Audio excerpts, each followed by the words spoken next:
శ్రీశైలంలో కొత్త వివాదం అన్య మతస్థుడికి ప్రోటోకాల్ విధులు కల్పించడం పట్లన ఆగ్రహం వ్యక్తమవుతోంది. మహాశివరాత్రి బ్రహ్మోత్సవాలు శ్రీశైలం దేవస్థానం అధికారుల నిర్లక్ష్యం వెలుగులోకి వచ్చింది. అన్య మతస్థుడు ప్రోటోకాల్ విధులు అప్పగిస్తూ డిజిటల్ గుర్తింపు కార్డు కూడా మంజూరు చేయడం, సదరు వ్యక్తి ఆ గుర్తింపు కార్డుతో భక్తులను దర్శనానికి తీసుకెళ్లిన ఘటన సంచలనంగా మారింది. మరోవైపు సదరు గుర్తింపు కార్డు సోషల్ మీడియాలో వైరల్ అవుతోంది. బ్రహ్మోత్సవాల వేళ భక్తులకు సౌకర్యాలు కల్పించకపోవడంతో శివస్వాములు పెద్ద ఎత్తున ఆందోళన చేపట్టిన విషయం మరొక ముందే. ఆ ఘటనతో శ్రీశైలం దేవస్థానం మరోసారి వార్తల్లోకి ఎక్కింది. శ్రీశైలంలో ఈ నెల 8 నుంచి 18 వరకు మహాశివరాత్రి బ్రహ్మోత్సవాలు జరిగాయి. భక్తులకు సేవలు అందించేందుకు దేవస్థానం సిబ్బందితో పాటు తాత్కాలికంగా కొంతమంది నియమించుకున్నారు.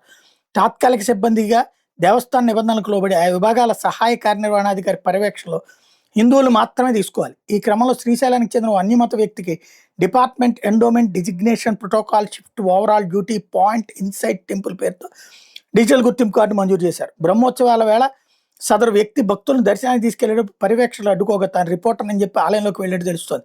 అయితే సదరు వ్యక్తి స్థానికంగా రిపోర్టర్ కాదని తెలియదు.